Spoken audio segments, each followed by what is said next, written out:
Hi, this is Stephanie Miller from The Stephanie Miller Show. Please enjoy this exclusive clip from my show on Political Voices Network. First of all, between Marjorie Taylor Greene's behavior on the floor of Congress yesterday to this kind of stuff, them threatening to defund entire states, the entire DOJ, to defend Donald Trump, to defend this felon.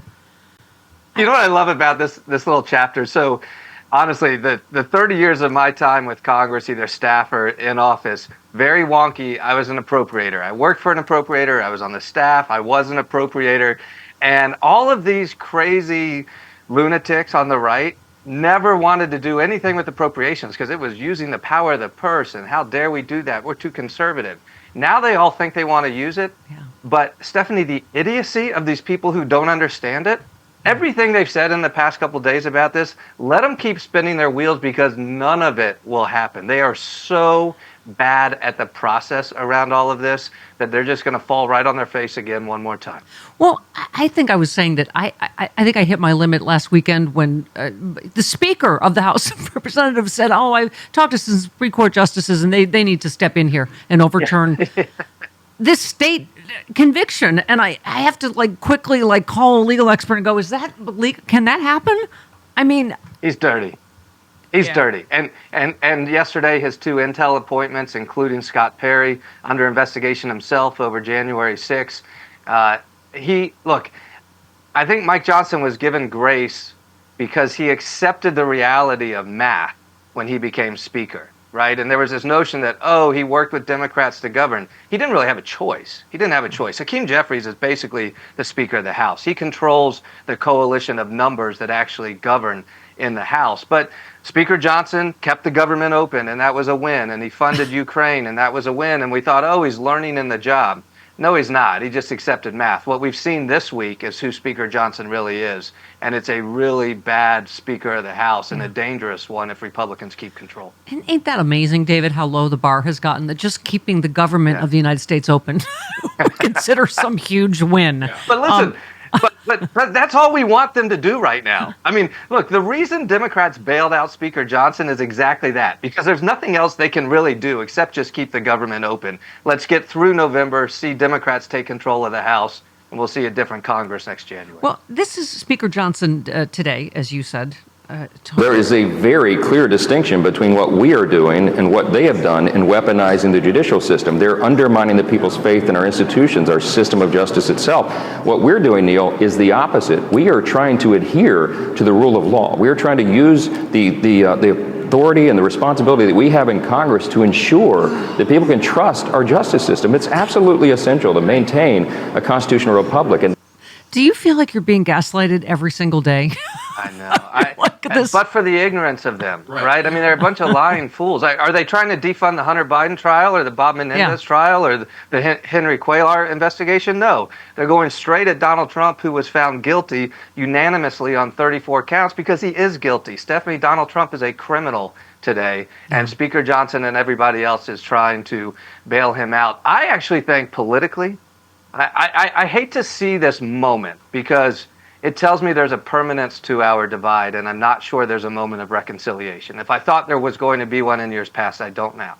But I will tell you politically, I think any day Republicans and Mike Johnson are talking about Donald Trump and his court hearings, they're losing. Yeah. They're losing really, really badly because the swing voters, that mythical Haley voter, they don't want to hear Donald Trump grievance. They want to hear grievance around the economy and inflation, but not around Donald Trump himself. Well, we just cited a new poll, David. This is just sort of astounding about, speaking of lowering the bar in the Republican Party, that the number has tripled of people in the Republican Party who think it's okay for a felon to serve as president ever since Trump's conviction. But, as you were saying, Chris, earlier, the normals, the rest of us, nearly 60% think he should, the verdict was just, he should step down. I mean, numbers in that range, right? Yeah, look, my takeaway from the trial, I wasn't surprised by the fact he was found guilty. He's guilty. He did it. We know it. The reaction, I think, is what is most disconcerting. I used the word permanence earlier. I actually really do worry about the permanence of our divide. If we accept that the truth on the right, their truth, even though it's wrong, is this weaponization, that Joe Biden is trying to throw Donald Trump in jail. They believe that. They actually believe that. It's wrong, but they believe that. And those who are opposing Trump, including myself, part of the Democratic coalition now, are opposing Trump in some part because we're afraid that he wants to throw his political opponents in jail. He wants to seek retribution, in his words. He said he'll throw the First Lady in prison, the former Secretary of State in prison. He didn't say what they were guilty of. He just wanted to throw them in jail. If the two sides now in America believe that the other side will jail their political opponents, there's a permanence to that fracture. And I think it means the coming decades are going to be very different than they have been in the past. This is just not the Newt Gingrich 1990s rebel Republican caucus. This is a different era, I'm afraid of, and I think it's a dark one. Well, our friend Dean, I think this goes to really the root of it. Trump was just convicted of 34 felonies for cheating in the 2016 election. He is charged with numerous felonies in both federal and state court for committing crimes to cheat in the 2020 election. I can 100% assure you Trump will commit crimes to cheat in the 2024 election. This is the whole point of the justice system. And accountability, That's right? And by the way, he already is. The ProPublica story about witness tampering and jobs and raises and money, him offering, big oil, concessions if they give $1 billion to his campaign. I mean, the criming just doesn't stop for us to even breathe, does it? It doesn't. And the fact that he's insulated and protected by the Republican Party with all of the reach and strength that they have. I mean, they are still a very strong party in the United States, and Donald Trump could win in November. And so I think the calling in this moment, Stephanie, it's in vogue sometimes, these panels, and I appreciate every one of them about how do we heal the country, how do we get together. And I think the reflexive thought is this kumbaya youth camp, sit around the campfire, we should all be friends. I take a different take on healing the country. To heal the country, we have to beat Republicans. Mm-hmm. We have to beat Donald Trump. We have to beat the anti-democratic, anti-truth movement in the United States, because only once they are fully beaten at the ballot box can we restore people's democracy, their vote, their equity, their rights, and then everybody actually gets to participate in a fair way. Yeah. That is not the position or the platform of today's Republican Party. It's got to be beaten back. I share your concern, and I think it goes to the Electoral College, I got to say. I mean, our friend Ron Reiner just said Biden won by 7 million last time. I think he's going to win by 10 million this time. But as one of our other analysts says, it's still going to come down to 100,000 votes in 3 states, and it's insane. It is. It's less than 1% in 7 states, but you're right. There's probably 3 that'll swing it one way or another. And I was joking. Look, as a white male independent in Tampa, Florida, I may go all the way through November without seeing a single ad. I would hate to be that suburban mom in Bucks County, Pennsylvania, or outside Columbus, Ohio, or sitting in Wisconsin or Arizona today, because that $1 billion of money is going to be spent to reach you.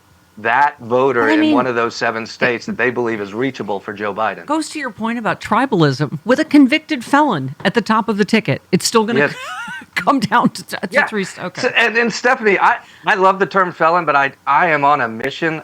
Donald Trump's a criminal. Yeah. He's a criminal. He's an adjudicated criminal. The felon is just the type of criminal he is. From now to November, I'm calling the old man a criminal because that's what he is. I heard you say that on Nicole Wallace, and I went, look at my calendar. When's David coming on? I hope he says that again. But it's really true. David, we've been saying that on the show. It's not name-calling or being mean. It's stating a fact of law. It is. And look, I also thought, coming out of the verdict, I thought Joe Biden needs to be real careful here to remain president. Mm-hmm. Don't hit below the belt. But that does not mean that as president, you don't need to inform the American people that Donald Trump's a criminal and he's a threat. And so I think Joe Biden's actually handling it really well. We always like to Monday morning quarterback, Democrats should do this, that, or the other.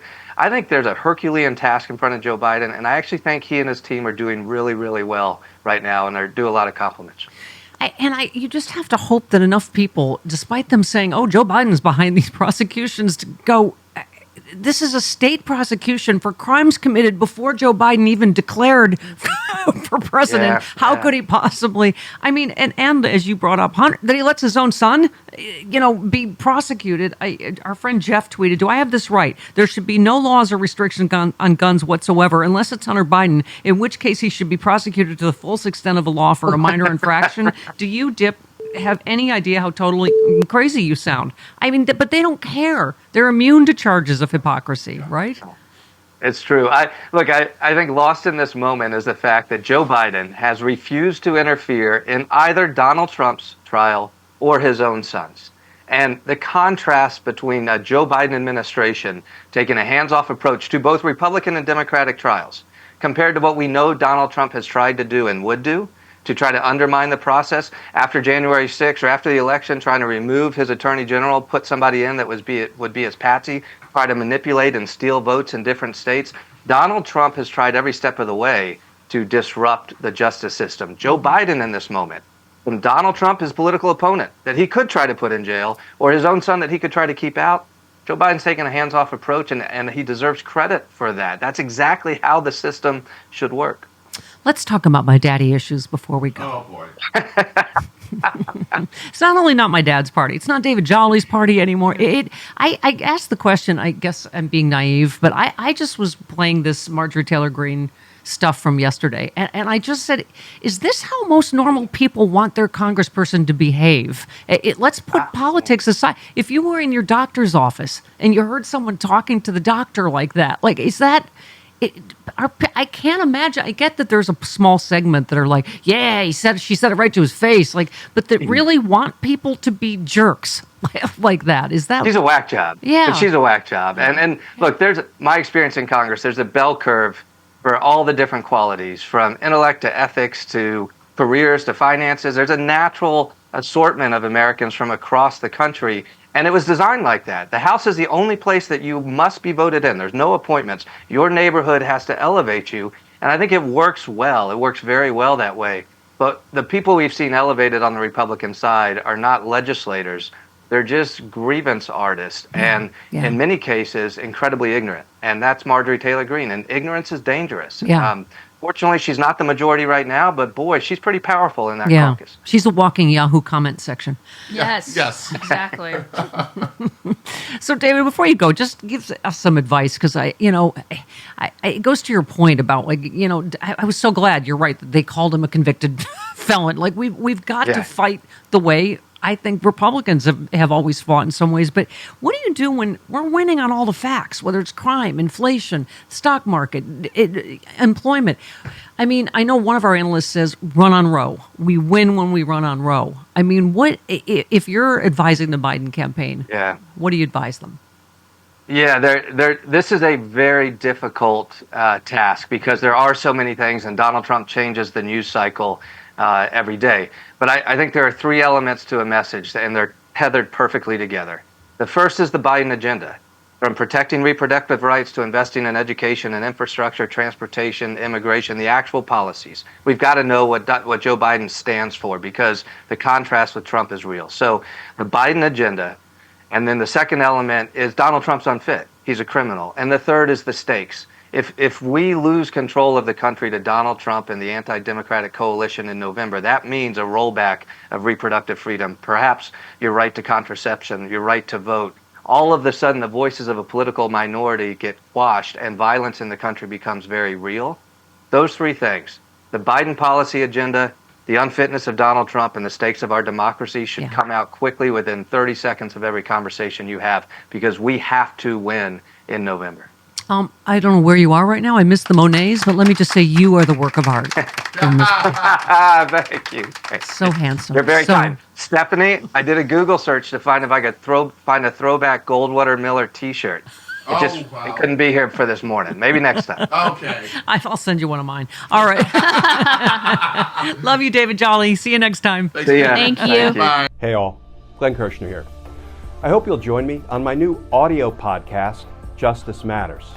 I'll be using my 30 years as a federal prosecutor and Army JAG to unpack, break down, and explain the legal issues of the day, particularly where the legal intersects with the political.